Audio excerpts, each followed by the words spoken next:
The experiences of World War II deeply influenced the Soviet Army, emphasizing the importance of a highly mobile armored force.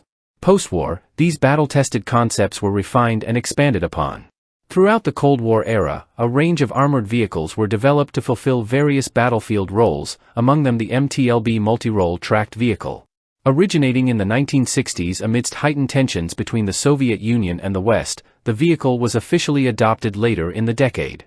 Upon its recognition by Western powers, it was designated by NATO as the M1970, Model 1970. The MTLB was developed to replace the aging ATP artillery tractor line, drawing heavily from the successful PT-76 amphibious light tank, which saw production of over 12,000 units. Initially introduced as the MTL, it later evolved into the armored MTLB. Production was streamlined by incorporating numerous off-the-shelf components readily available to the Soviet Army at the time.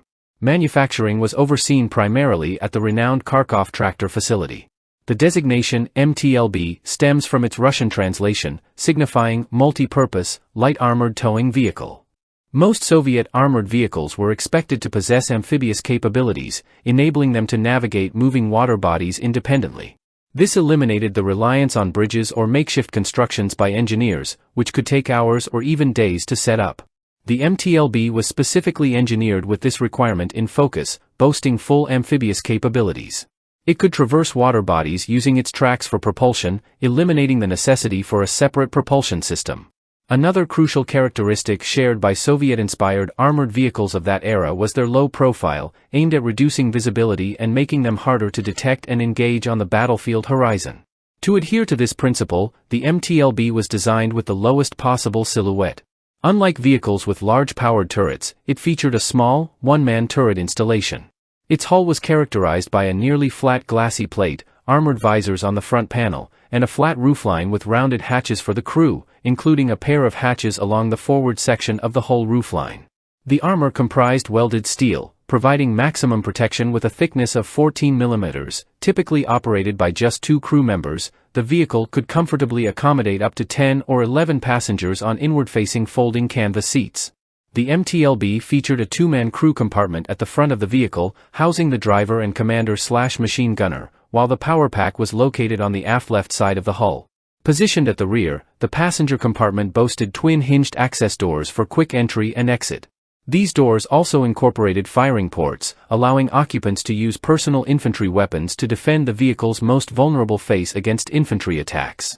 Additionally, firing ports were available along each side of the hull for comprehensive vehicle protection.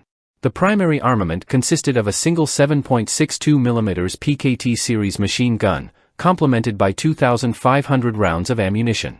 Controlled from the turret positioned at the right front of the hull roof, the gun provided 360-degree coverage around the vehicle, serving as an anti-infantry defensive measure. Like other vehicles of its time, the MTLB was equipped with an NBC, nuclear, biological, chemical system. The MTLB was powered by a UMZ 238 series V8 diesel engine, generating 240 horsepower at 2,100 RPM. This engine enabled the vehicle to achieve a top road speed of 38 miles per hour and an off-road speed of 20 miles per hour. When crossing water obstacles, the MTLB could maintain a speed of nearly 4 miles per hour. The power pack was connected to a track-and wheel arrangement for road travel, featuring 6 road wheels per hull side, with the drive sprocket at the front and the track idler at the rear. Unlike some other designs, the MTLB did not employ supporting track return rollers. The Multirole MTLB series was designed to be an incredibly versatile combat vehicle. Apart from its primary role as an armored personnel carrier, APC, it could be outfitted with additional communications equipment to function as a command vehicle. Its towing capability allowed it to serve as a prime mover for Soviet artillery brigades, providing protected passage for the artillery crew. Moreover, the MTLB could transport or tow supplies to the front lines.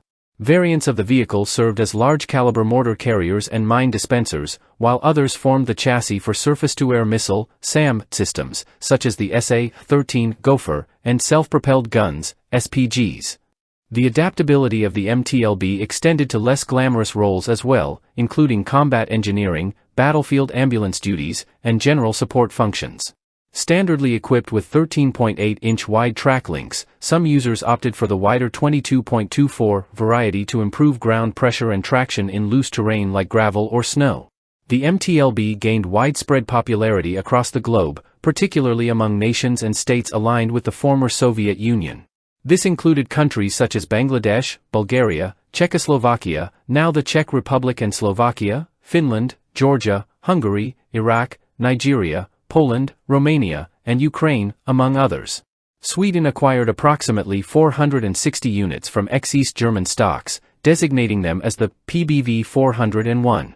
The United States utilized a number of these vehicles in their opposing force, OPFOR, simulations.